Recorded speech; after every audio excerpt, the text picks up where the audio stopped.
Halo Tribers, selamat datang di berita penting pekan ini. Kita sudah berada di minggu ketiga dan dalam beberapa hari terakhir pasar kripto kembali bergerak dinamis. Berikut rangkuman berita penting yang mempengaruhi market di minggu ketiga bulan Juli 2026.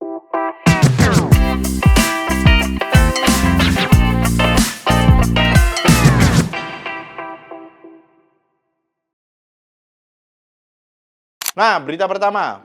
Saylor berhenti beli Bitcoin dan diam-diam bangun kas 3 miliar US dollar. Nah, per 13 Juli kemarin, strategi resmi mengungkapkan bahwa mereka sudah 3 minggu berturut-turut absen beli Bitcoin. Pembelian terakhir mereka itu tanggal 22 Juni. Sebaliknya, strategi justru menjual 3.588 Bitcoin seharga 216 juta US dollar. Dan menjual saham MSTR untuk mengumpulkan kas tambahannya. Hasilnya, kini strategi duduk di atas kas sebesar 3 miliar US dollar. Nah, ada dua cara membaca situasi ini, Trivers. Pertama, sinyal waspada. Analisis dari CryptoQuant menyebutkan seluruh Bitcoin yang dibeli strategi dari tahun 2024 hingga 2026 kini dalam posisi rugi, belum direalisasi sebesar 10,6 miliar US dollar. Nah, kas 3 miliar US dollar ini adalah langkah defensif agar mereka bisa tetap membayar utang tanpa terpaksa jual BTC lagi. Nah, yang kedua, tenang. Michael Saylor nggak lagi menyerah kok, Trevor. Jangan kalian kira tidak cicil ini menyerah. Salah. Karena strategi masih memegang 843.775 BTC, sekitar kurang lebih 52 miliar US dollar. Nah, Standard Chartered menginfokan kalau pelemahan Bitcoin belakangan ini murni karena ketidakpastian strategi. Keuangan strategi sendiri bukan karena fundamental yang jelek. Nah, ini buat kalian nih, catatan. Ketika seorang Will sekelas Saylor ini lagi mengubah strategi, pasar pasti bereaksi. Ini bukan momen untuk panik, tapi momen untuk wait and see. Jadi nggak usah panik dulu. Panik untuk jual atau panik untuk beli. Dilihat dulu aja alurnya bakalan kemana. Oke? Nah, berita yang kedua ini, perang AS Iran memanas lagi. Duh, dari beberapa minggu ini kita selalu melihat AS dan Iran ini kayak nggak ada kerukunan. Karena padahal kemarin itu udah rukun, konflik lagi.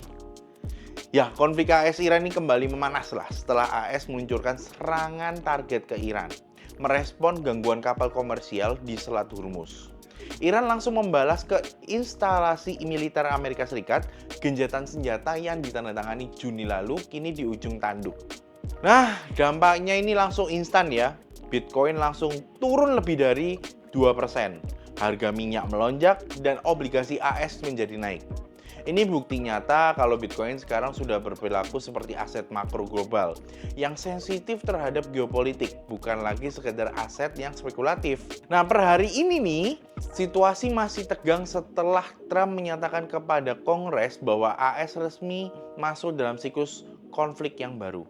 Artinya apa, kawanku? Volatilitas di pasar kripto kemungkinan belum akan mereda dalam waktu yang dekat. Waktunya tingkatan manajemen resiko dan hindari over leverage di kondisi seperti ini. Jadi tetap wait and see dan sabar-sabar aja, jangan nafsu.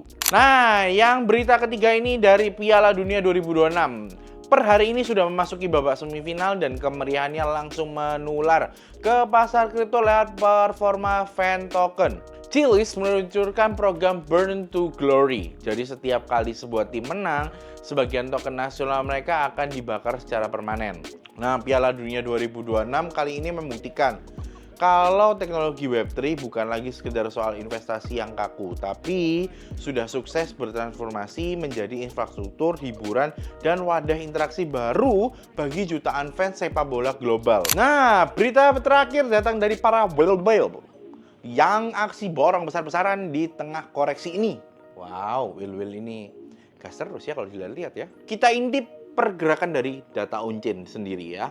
Nah, dikala pasar sempat bergoyang akibat tensi geopolitik kemarin, data justru menunjukkan bahwa para whale ini atau investor kelas kakap memanfaatkan momen koreksi ini untuk melakukan akumulasi besar-besaran. Dompet-dompet yang besar ini ternyata aktif memindahkan supply dari bursa ke private wallet mereka.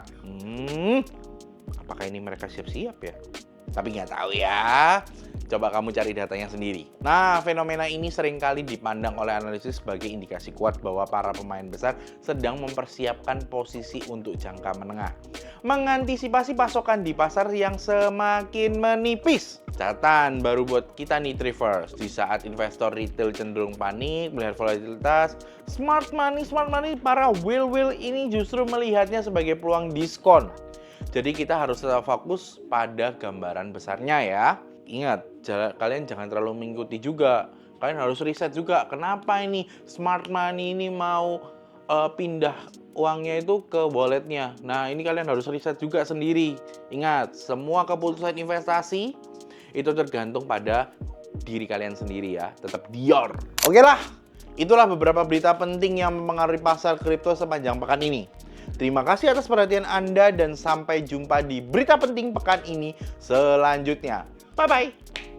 Teng, teng, teng, teng, teng, dung, dung.